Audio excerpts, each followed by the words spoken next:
Game over, man. Game over. You're gonna need a bigger boat. So serious. Roll out. I am Iron Man. This is a tasty burger.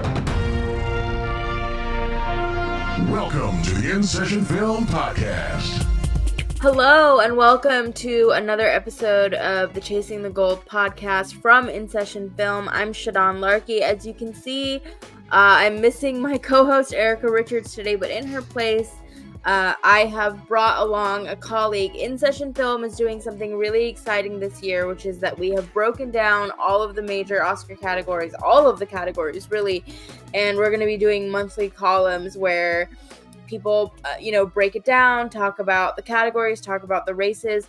So I'm kicking it off with Cameron. Cameron, tell everyone a little bit about yourself and what you'll be covering for us in your Chasing the Gold column. Yeah, I'm Cameron Ritter, based out of Raleigh, North Carolina. And for In Session for Chasing the Gold this year, I'll be covering Best Director, which is what we're talking about today, and also Best Sound. Something that I think is cool in Raleigh is we have a ton of different theater chains. So I have all of the movie passes and stuff for that. So I get a lot of opportunity to see a lot of cool stuff. I'm way ahead of the game in terms of cash spent over the years, excited to cover this. Excited to talk about directors. Nice. So I will definitely ask you a little bit about what you've been watching later on in the episode, but I wanted to start with kind of asking about your Oscar journey, your awards journey, or what sort of made you fall in love with films, with directors. Sort of tell me sort of how you got here. Yeah, so I remember the first thing that I told my parents that I wanted to be when I was growing up was a garbage man. And I actually think that I said trash can, and I didn't understand what that meant. But the second thing that I told my parents that I wanted to be when I grew up was a director, and eventually ended up with a camera for Christmas. There's some YouTube videos out there that will never, I don't know how to delete them, but they will never see the light of day if I have anything to say about it. But I'm behind the camera there, which was cool. My mom was a choir director and did a lot of stuff with theater, more behind the scenes. And I think I got to see some cool, collaborative control that she had with a bunch of the people in the choirs and stuff. And so I think seeing her do that kind of behind the scenes, but also very much in control, that informs she was a director of a different kind, and that kind of looking back, I feel like that's a big marker of why I'm interested in directors specifically. But in terms of awards, I grew up watching movies, but not a ton. My parents weren't super passionate about it. I feel like I have a lot of friends who are oh, you haven't seen Gladiator or whatever. I'm sorry, my dad didn't show me. I don't know what you want me to do about that. But yeah, I think I grew up and I remember seeing The Revenant in theaters and Interstellar and that kind of stuff. That was right in high school for me. And then freshman year of college, my mom and I went and saw La La Land over Christmas break. And that was the first time I saw something and was oh, I should the awards are coming up. It's when I think they were closer to February instead of March. So award season wasn't quite as long. Didn't have to follow it as long. But I remember being so mad when Moonlight beat La La Land for Best Picture. I literally walked out of my dorm at Clemson and did a cool off walk around campus. And obviously that's mainly because I hadn't seen Moonlight. And I had just seen La La Land. I was oh, this is the greatest thing ever. And but specifically that movie, I love Damien Chazelle, and I will follow anything that he does. But I think that being something that kind of kickstarted my love for movies in college. That's obviously Emma Stone, Ryan Gosling, awesome. But there's a lot of really cool stuff that Chazelle does directorially there. But yeah, that's kind of the start of my Oscars journey. And then the next year, the OG Movie Pass came out, $10 a month, unlimited movies. And so I literally saw everything.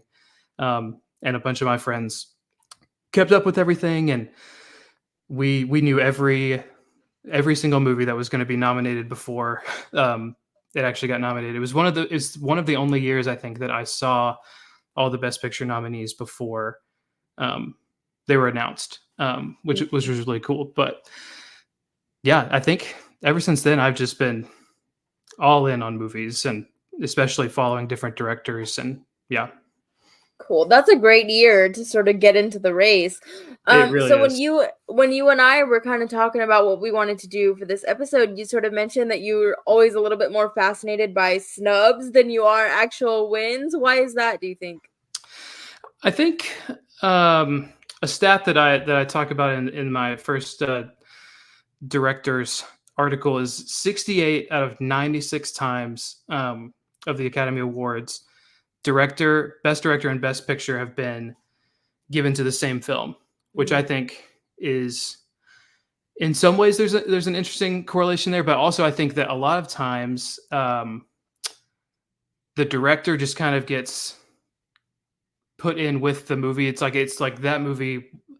Think about like Everything Everywhere All at Once, like everything that they were just going to win almost everything that they were nominated for.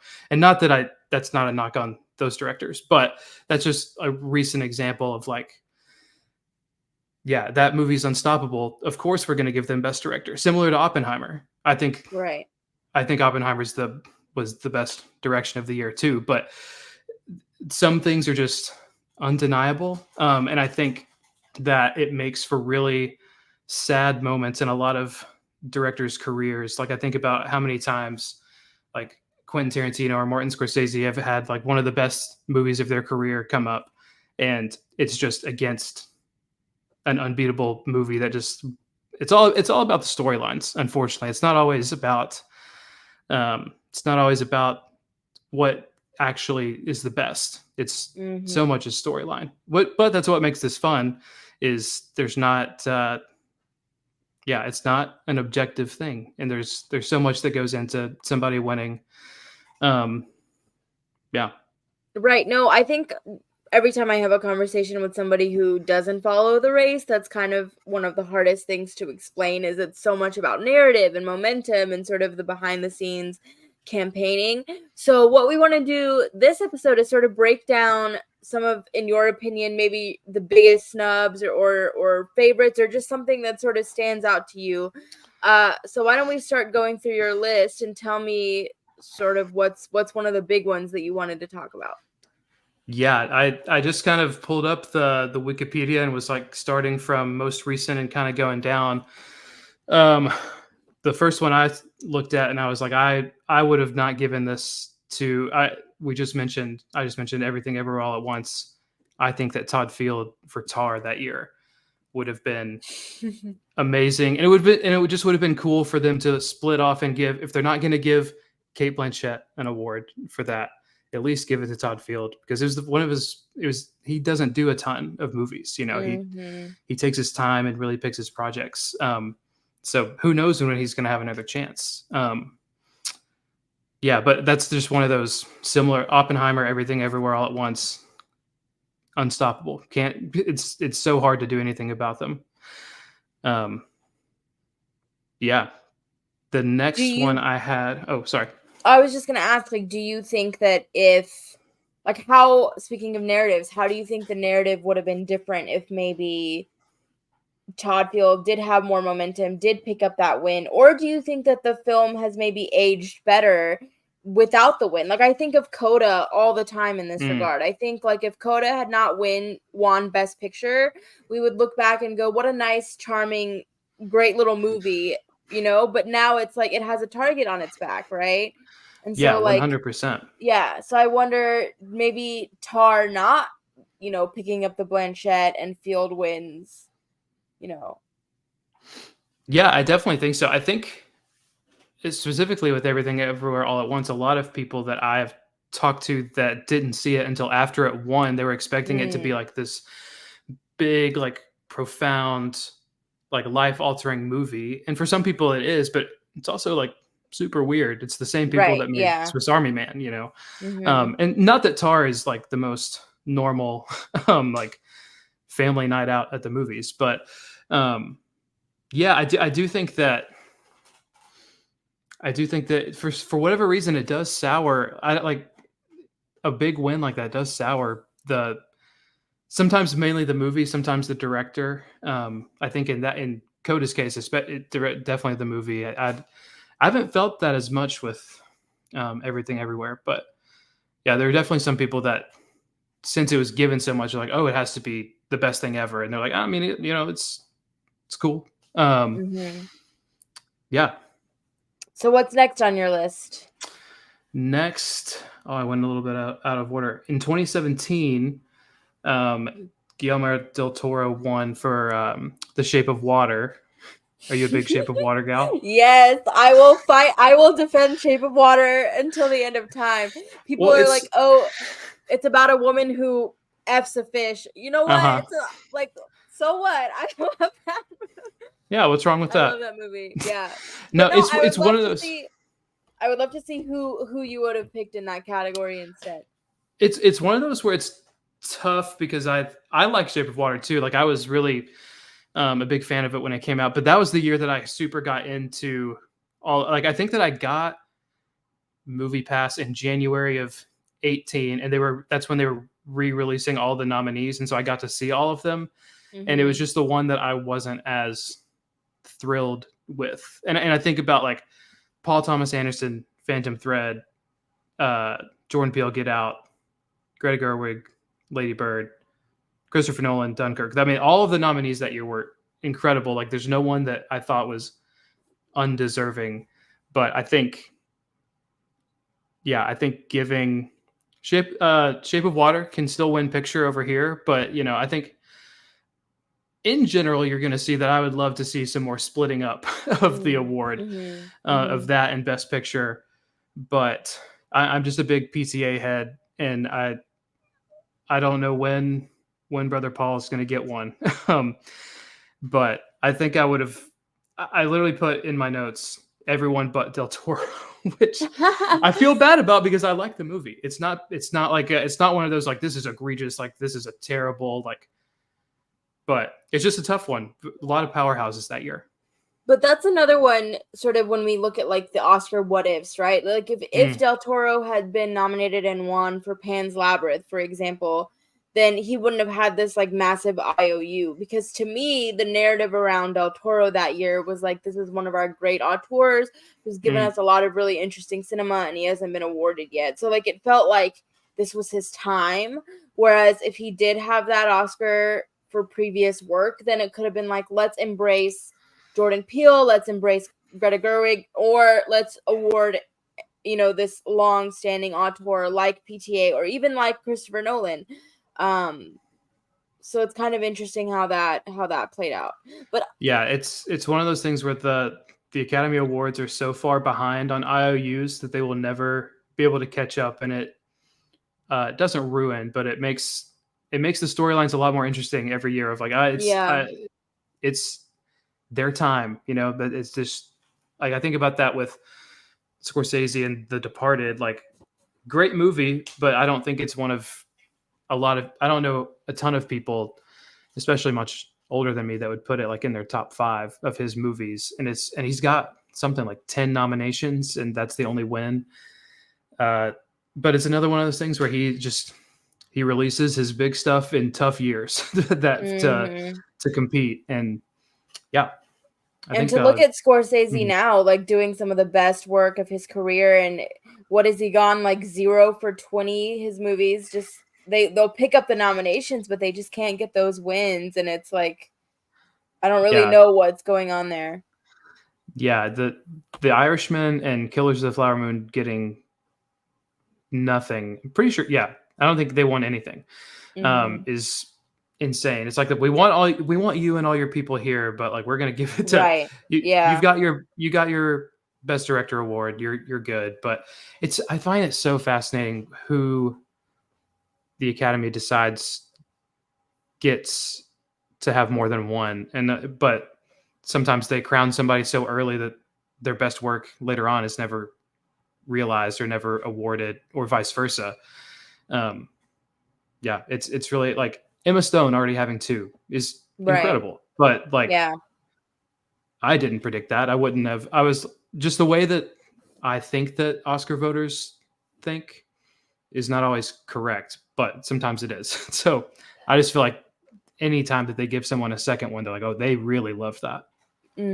Well, going to PTA for just a second before we move on, because I love Phantom Thread, and I could make an argument for that movie probably winning every single Oscar it was nominated for that year. Like, I absolutely would have given Daniel Day-Lewis his 4th Oscar for that performance. I would have awarded the screenplay. I'm glad it got the costume win.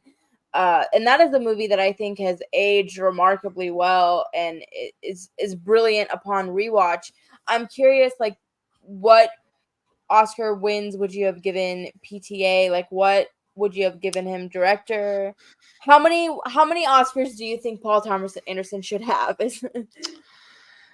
At least 2, I would say. I think I would give it that year to him for sure, and then I mean, There Will Be Blood. I know people like it's so tough. I don't want to take anything from the Coens either, but I had the opportunity. We have an Alamo Draft House in Raleigh, and they showed both of those movies like big 70mm prints over the last couple of years, and I've gotten to see both There Will Be Blood and Phantom Thread in a theater, and it's just both of those are so incredible. Yeah, There Will Be Blood is we have a little movie club here in Raleigh, and that's what me and my friends are watching this next month for that. So I'm excited to revisit that. But yeah, I think a lot of his stuff is not inaccessible, but like I'd be hard pressed to say like he wasn't nominated for Boogie Nights. I don't think, but it's an incredible movie. But I'd be hard pressed to be like he should have won for Boogie Nights because that is such a I don't know. It's not tough. It's just a more out there storyline, I would say. And yeah, and his tone, it takes it like the first time I saw Phantom Thread, I loved it, but I was also in college and didn't really understand it. And now I think it might be one of the funniest movies of the 2010s, which is crazy because it's not like if I took some random friend with me that's never seen a PTA movie in there, they'd be like, this is the weirdest thing. Why is everybody laughing? But when I was there, it was awesome. And we were having a great time. Yeah. You've inspired me to rewatch There Will Be Blood. I'll join your movie club from afar and rewatch. Yeah, come on out. Blood. Yeah. All right. Tell me what's next on your list. Yeah, I think I'm a big Linklater guy as well. Yes. And the only thing, I think this is the only thing that he's been nominated for director was Boyhood. And I would say I'm not the biggest Inarritu fan, so Birdman and The Revenant back-to-back years is tough. I loved The Revenant when I was in high school because Leo's winning an Oscar. That's great for me as a young man. But yeah, I think I've only seen Boyhood once, but I just remember being really I think that it pulls together all of the things that Linklater is interested in into a more, I don't want to say serious because it's not like all of his films are unserious, but it's just something that's a little bit different tone, and also the whole filming across all the years thing, like it should win everything for that. Like that's insane. Like he kept that project up for so long. But yeah, I get into, I think a lot about with people like Inarritu, just because you do the most directing does not mean that it should be the best. And he has a very divisive style, and it doesn't always work on everybody. But he is definitely, when you watch one of his films, you're like, he is directing. He is definitely doing as much as he can in that role, and he has got full control. No one can take that away from him. I am so glad you mentioned this because this would probably be one of the biggest for me. And I think, to be honest with you, Birdman sort of sweep that year, or in terms of, winning picture and director, has not aged particularly well. Like, I don't think that that's a movie that necessarily stands out in terms of our more recent Best Picture winners.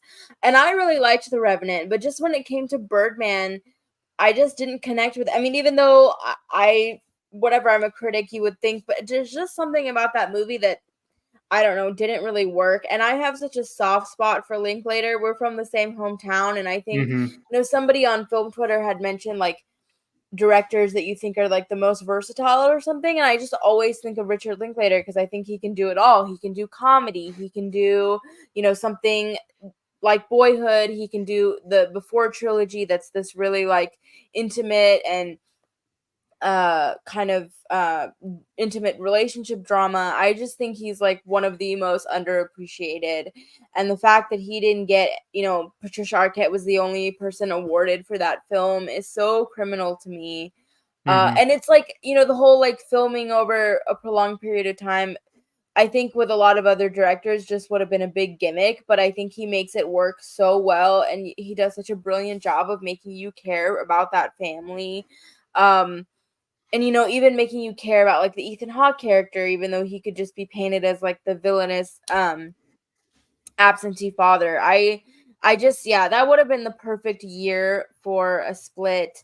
And the fact that Linklater just doesn't have an Oscar. And I mean, he doesn't really make traditional Oscar baity films, but and that's kind of a shame of like, we need to rethink maybe the kinds of movies that are Oscar baity. I mean, and I did get a chance to see Hitman at, I think it was TIFF, and that's really good, and I think it's going to be a huge hit on Netflix, but I don't know if that's going to be in the conversation for anything, which is a shame. All of this to say, I love Richard Linklater, and I'm glad we got to talk about Richard Linklater. And I mean, he has a lot of deep dives. Like he has Bernie, which I love. That's one of my favorites. Yeah. It's like my comfort. Like I have had a bad day, I'm gonna pop this in. Mm-hmm. Everybody Wants Some is great. I mean, he just has so many solid films, and he's so underappreciated, and he needs just more love for Richard Linklater, please. That's what I have to say about it. Yeah, I got a chance to see Hitman as well in New York, and I am hoping that it becomes a big enough hit that it can propel. I mean, this summer is going to be the summer of Glenn, if that has any traction with that and Twisters, Glenn Powell. So I'm hoping that it can get something. Netflix is normally pretty good about if they have something that should have at least some theatrical release. They're not as bad as some other streamers that just lock up people like Jake Gyllenhaal to the confines of a TV screen. Yeah, I'm hopeful that might. I mean, that's the most. Hitman is probably the most that I have laughed in a movie in a long time. Which that obviously doesn't bode well for awards, but I think maybe there's something there. I hope so. Yeah, Hoping who knows? and praying. Maybe it'll show up at the Globes. But all right, let's take me to the next film on your list because I'm loving it. Yeah, back to taking things away from Inarritu. I think George Miller for Mad Max Fury Road. I think whether you hate or love that like style of movie, I think that you could argue that both George Miller and Inarritu are doing the most directing in those things, but I think it works better with Mad Max than it does with The Revenant. And obviously whatever gets Leo as many awards as possible is great for me. But I just think that the fact that George Miller got something like that made after so many years of no Mad Max, I mean, he literally, I know that he has an Oscar for, what is it, Happy Feet or whatever, but like, he's paid his dues and he's coming back full force with Furiosa this year. So I'm hopeful that maybe they'll right some wrongs there to get him some more recognition. Yeah, but there's like it's interesting in terms of sentimentality because you would think that having George Miller come back with a project like that would have been more of a pull, yeah, totally. I guess. Yeah, but awards voters are not sentimental when they don't want to be. That is, yeah, they are very wishy-washy with what they decide to feel. I honestly just think that they were just riding the Birdman wave to the next year, and we're like, here you go again. Good for you. Yeah. Anything else to say on that one, on that year from you? No, I think we're. I mean, I agree with you, and I'm just curious of what else stands out for you. Yeah. I think that one was just like it would have been nice. I'm not like super mad about it, but it would have been nice for George. Um, a big one that a lot of people probably have when they think about this is David Fincher, Social Network. I would say that he's probably, as I've seen a lot more things over the past couple of years, I'm not sure if this is true. He's definitely a top 3 director for me. I also, out of solidarity, have refused to watch The King's Speech, so I don't know. I can't speak to whether it actually should have won, but I can't imagine that it's better than the Social Network. Interesting. I mean, I do like The King's Speech. I don't think, I mean, people really, I think, rank it very low out of bitterness, and I do think it's a good movie, but that is definitely it did not need director and picture. Honestly, I would have been happy with Colin Firth just getting his Oscar and calling it a night with that one. And I mean, The Social Network, especially like the more we get into our current whatever you want to call it, it's just so relevant and it was so ahead of its time. And so the fact that you look back on that movie and it wasn't awarded properly, that's one of the ones that really has not aged well. Yeah, and I think it's tough for Fincher because he doesn't always, his tone and the types of movies that he likes to make does not always easily align with the Academy or awards voters. And for that opportunity to give him something there, for that to be squandered is tough. Because I don't, after Mank, I mean, yeah, I don't know how interested he is in trying to get another chance at an Oscar.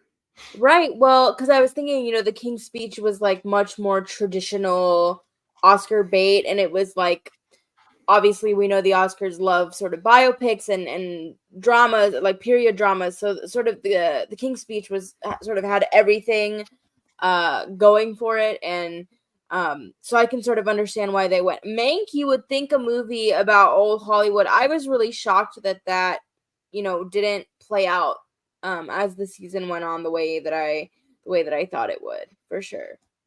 Yeah, it's about old Hollywood, but it's also kind of weird. Also, it's one of those. It's similar to back to my man Giselle. I mean, Babylon is also about old Hollywood, and many people are not in the Babylon hive with me, and that's okay. But I still haven't seen it.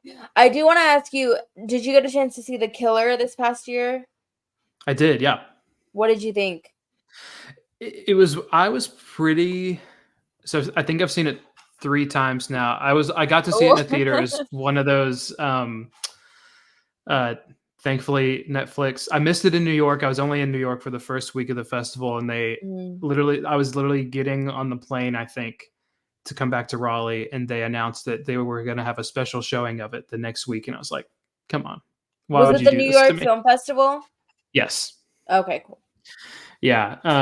But then, so yeah, I saw it in a theater, and I was like pretty underwhelmed. I would also say that there was a guy next to me that fell asleep and was snoring pretty loudly. So tough viewing experience. The Alamo, they're good about keeping people from talking, but I don't know if snoring counts. So I don't know what they could have done in that situation. But then I watched it 2 more times at home. Almost as like it for like a couple of weeks there, it almost turned into like a comfort. I don't really rewatch things like that often, except for there's like a very select few that I have seen more than like 4 or 5 times. And obviously The Killer just came out, so it hasn't happened, not there yet. But I don't know. It kept growing on me and growing on me. And I think I am heavily influenced by listening to other people talk about things because it takes a long time for a big internal processor. So it takes a long time for my thoughts to develop and like, oh, I was thinking that, but I would have never been able to articulate it that way. And once I think I understood more of what it was and was like trying to do, similar to Phantom Thread, it's a lot funnier than you would expect from a movie about that kind of thing, about a contract killer. But yeah, underwhelmed at first, but it's really grown on me. And Fincher can do anything, and I'll be happy even if it's on the second or third watch. Yeah, I'll have to revisit that one because I feel like that was probably the first Fincher thing that I've seen where I just really didn't like connect with it at all. But like maybe I just wasn't in the right mood. I don't know. Maybe now that I know what it is, I can sort of rewatch it and appreciate it for what it is and not what I wanted it to be, type of a thing. Totally. Yeah, it but was not also set up well. Yeah. No, I would agree with that. But also, one other question that I have is sort of how would you, I don't know, describe what you're drawn to in terms of a director, and like what do you look for when you're watching something, when you're sort of kind of spotlighting the direction? Yeah, I think I like directors that like to be more in control of everything. It's like obviously you can have your plug and play directors that they're reliable, they get the job done, but they're not remarkable. And some of them fall into the same old things. Like for better or for worse, like I think about Wes Anderson. He has a very distinct style, and he like has full like control over the way that the people talk in those movies.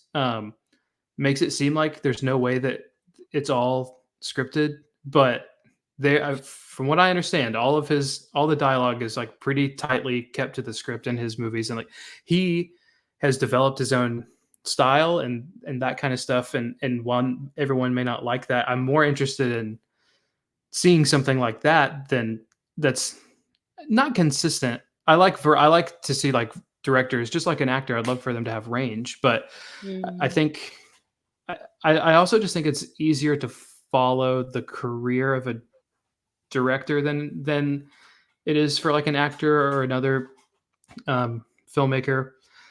I think a lot about Paul Schrader, and I know he didn't direct Taxi Driver, but when you watch the most recent 3 movies of his, Master Gardener and The Card Counter and First Reformed is one of my favorite movies ever. Shout out to brother Ethan Hawke. He can do anything. But there's so many themes that Paul Schrader specifically just cannot escape, and he's going to explore them in a different way every time. And I think just following that kind of development and like evolution or devolution or whatever, I think that's really interesting to me. And I do like Chazelle does a lot of stuff with the camera and like all these tracking shots and spinning shots. And I think just the ability to show off, but without it, and showing off and having control, but without it being overbearing or annoying, I think is a tough balance to strike. And I think it as someone, it's very hard for me to visualize things for myself, and knowing that someone like Martin Scorsese has all this stuff going on in his head and he is able to articulate it to people and like make it happen is just fascinating to me. Like I can understand how an actor can get somewhere with a scene, or how someone can compose a score to get to a certain level, but like the director has to be thinking about so many different things. And obviously it's a collaboration, but I think it all stems from them. And it's, I think that directors should have more control in their movies, and when studios and other people get in the way, that is very sad. No, that's fascinating. I definitely agree. I would much rather watch a movie where like everything doesn't work, but I can see sort of distinct vision, rather than like a plug, like anyone could have done this type of thing. Yeah. So what are some other standouts for you? What else did you want to those are the main mention? ones of more like recent memory. There's some that I just wanted to hit quickly. Obviously, Quentin Tarantino doesn't have, he's not a high volume shooter. He's only got 9 if you count Kill Bill as 1, which he does. So I guess I will as well. But yeah, I think that year, Pulp Fiction and Forrest Gump, I think would have been a nice split year. Like Forrest Gump is kind of, it's not the most feel good movie ever, but America, people like that Yeah. sometimes. But like that's cool to win Best Picture. Awesome. But being able to having the opportunity to crown Quentin Tarantino that early, and now he doesn't, the rest of his career, he doesn't need to worry about, not that I think that he worries about awards as much as some other directors, but it's not as big a deal when he doesn't win later on, especially with how little he puts out compared to a lot of other people. Another one, a tough one is I really love Being John Malkovich, Spike Jonze, and anything that would have won over American Beauty that year would be fine by me. Just a tough look, tough to revisit that with given some of the people involved. It'd be nice to not have to look at that and be like, winner American Beauty. So, and I think Being John Malkovich is really just fascinating and unique, and you just don't get a lot of stories like that. You get a lot of movies about middle-aged weird dudes like American Beauty. Plenty of those have been awarded in the past. I'm trying to think who directed American. It's on the tip of my tongue. Oh, it's Sam Mendes or Mendes. Okay, I was going to say, I am happy that Sam Mendes does have an Oscar, though. Totally. It has nothing to do with him. Yeah. No, because I also really loved 1917 a lot. I mean, I loved Parasite too, but but then whenever 1917 didn't do all of the Oscars, I was like, at least Mendes has his Oscar for totally American Beauty. But yeah. And I mean, I am happy that Spike Jonze eventually did get his Oscar for her, even though it's not in director. Yeah, totally. But yeah, very glad for Sam. Another that is just unfortunate that he doesn't have one. I'm pretty sure Robert Altman. I think a lot of his, he was nominated several times, but so many of his movies are not. Me and one of my buddies are actually doing a Altman walk through this year.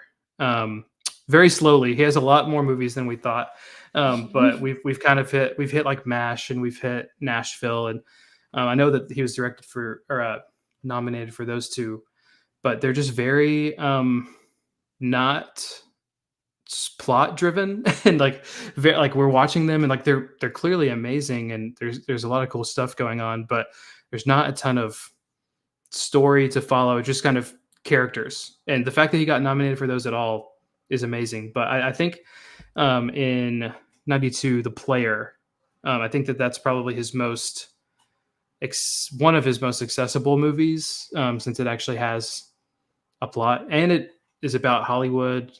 But it's another one of those things with Clint Eastwood and Unforgiven, right? What are you going to do? It's just tough to do. Can't complain, but I would have chosen differently, and that's okay. 1990, that's a huge one. Kevin Costner, Dances with Wolves, beating out the most popular film of this director's career. Francis Ford Coppola's The Godfather Part 3, Oof. Yep. Yeah. Not really. I'm more about Goodfellas there, but I in doing research for this, I forgot that Coppola was nominated for that, considering how divisive that was compared to the other Godfather films.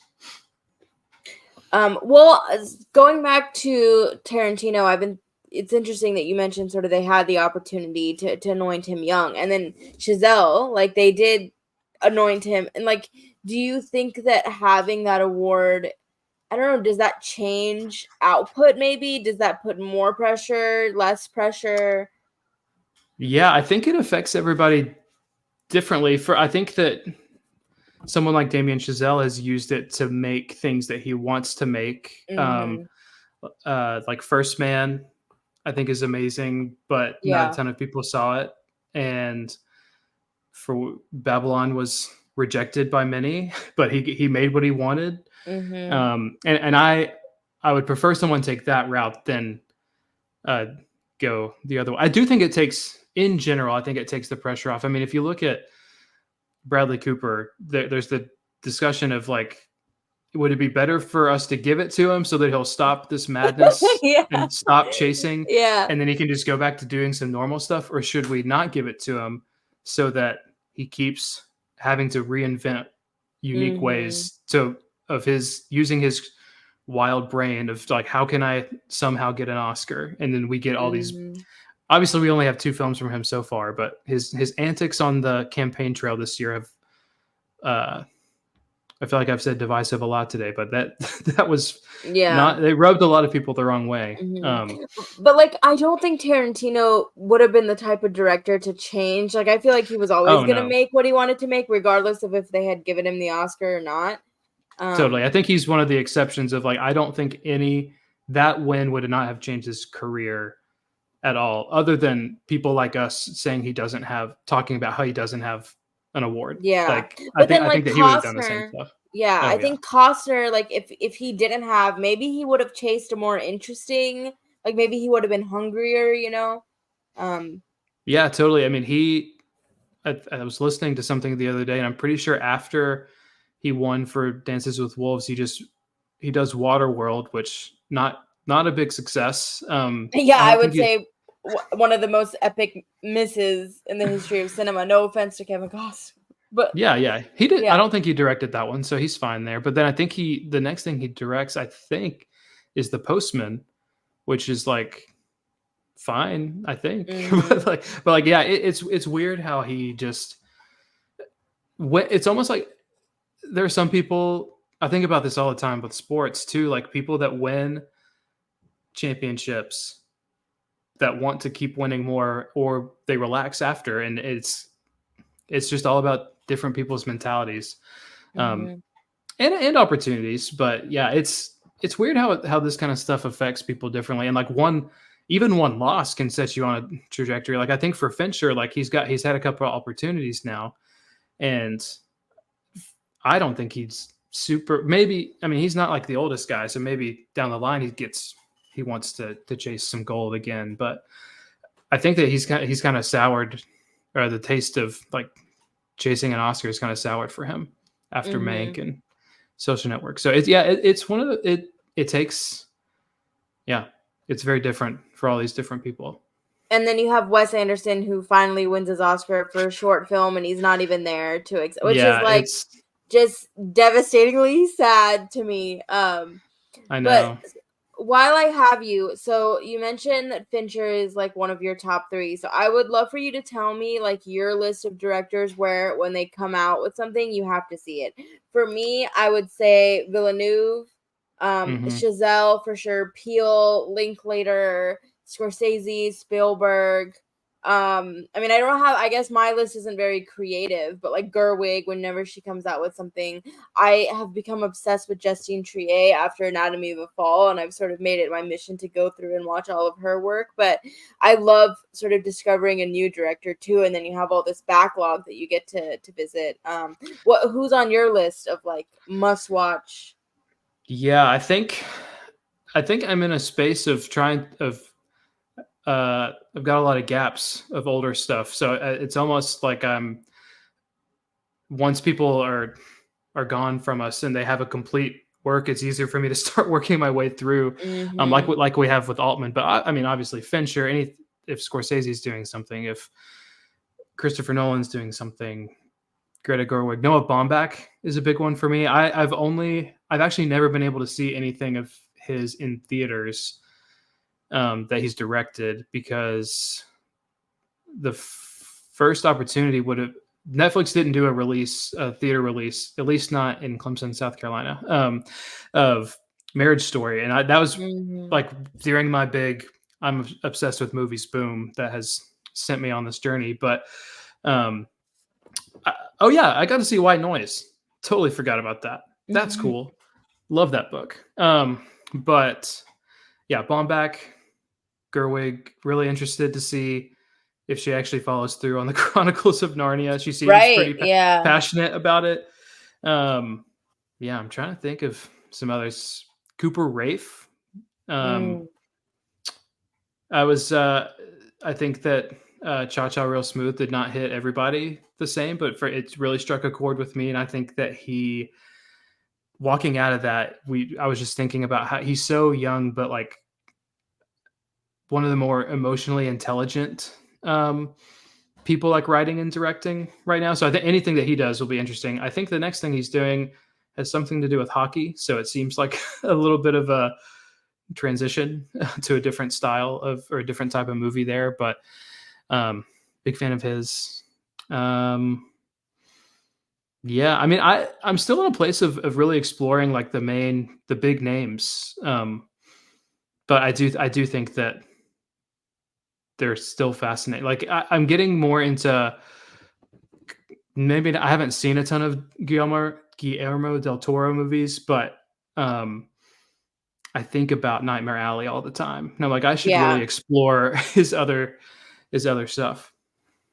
Yeah, I think I'm completely like caught up with Del Toro, but I need to go to like Inarritu and Cuarón because I recently watched Mm, Children of Men for the first time.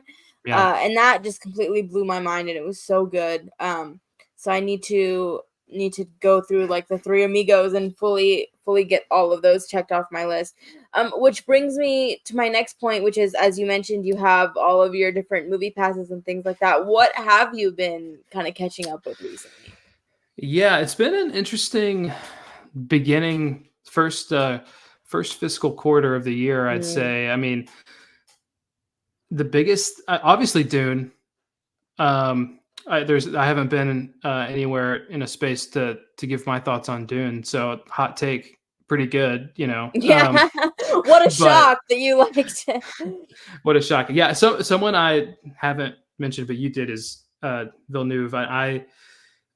A lot of me and a lot of my friends got into his stuff during COVID, and then I read Dune right before Dune Part One came out, and I will follow Denis to the ends of the earth. I think he's of his like era, age bracket, however you want to call it. I think that he's the one that's got the most stuff going on right now, and it's awesome. Mhm.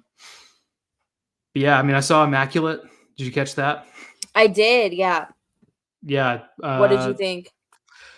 I appreciated the things that they tried to do there at the end. I think that it was one of those where I was like, it's fine, and then they make some choices at the end that I just love when people make choices that most Yeah. people wouldn't make. And mhm. I think that was my big takeaway of it too, was like I appreciate Sydney Sweeney. I think she gave a great performance with what she was given, but like they really went for it at the end there. I liked it. I mean, I'm not a huge like horror connoisseur. I think if somebody is, maybe they'd be able to pick it apart more than I could, but I had fun with it. I had no idea where it was going to go, and the ending really shocked me. And I still think about, I say this all the time, but for me the big thing that stands out is like I watch a lot of movies, and 6 months from now, am I even gonna remember what I saw? And I feel like the ending of Immaculate, it's gonna stick with me, and that's Yeah, more than I can say for a lot of things. that's for sure. I'm in a similar place of like, I feel like there hasn't been much. It's been a pretty quiet first part of the year. I feel like Dune is just taking up all the space. Right? I Yeah. think I'm trying to think. Have I seen it? I've seen it 4 times in theaters.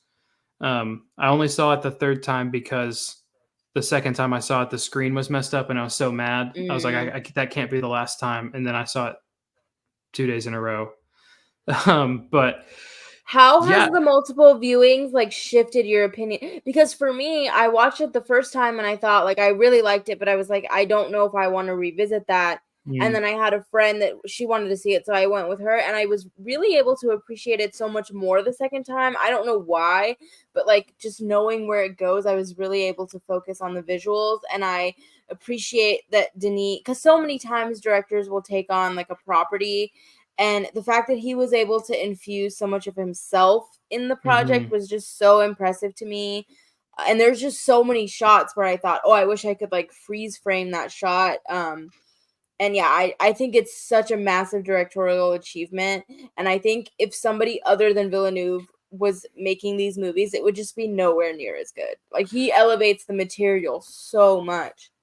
Yeah, 100%. And I think, like, I think the first time with both of these movies, both Dune Part 1 and Part 2, I think there's so much lore that is there that the first time that you watch each of them, you're just trying to catch up with like what's actually plot wise happening. And then Right, yeah. I do think repeat viewings offer up the opportunity to see, like you said, the visuals and like hone in on like certain performances and that kind of stuff. And that's not dissimilar to watching a lot of movies, but this one specifically, I think that there's just a lot there to digest that if you just see it once, especially I've read the book, not everything that happens in the book happens in the movie, and there's some things that Right. are changed. So it's not like I'm like, oh, I already know everything that's happening, so I'm Mhm. fine. Like there's still a lot to follow, and for people that have no knowledge of any of the story outside of I've seen Dune Part 1 and Part 2 once each, I think that repeat viewings offered the opportunity to just see so much more of what's going on and how I mean, the score and the visuals and the acting, how it all just like comes together. Yeah, one movie that I did want to mention, and Cameron, I would love if you went and saw this and checked back in with me. Let me know what you think. Is Monkey Man? So we're recording this on Thursday. It comes out tomorrow. We're recording on April 4th. But I love watching directorial debuts, and I think this is such Hmm. a fascinating directorial debut from Dev Patel. He clearly has so much passion for this movie. It took him 10 years to make it, and does it completely work on all levels? No, but it's so interesting and colorful, and there's a lot of layers to it. His performance is really good.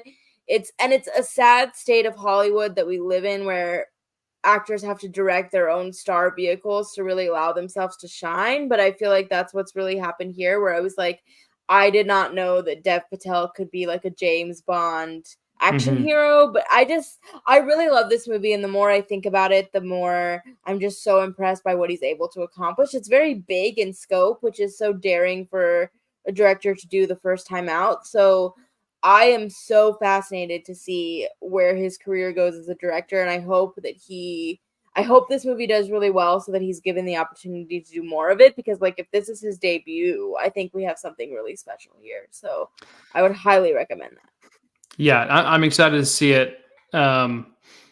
Hopefully, if I've gotten to next Tuesday and I haven't seen it, then I have failed myself. It's kind of how I view it. Oh Um, no. but yeah, I'll All get right, to it, I'm sure. yeah. Is there anything that you would like to mention as we wrap up? Anything we haven't talked about yet?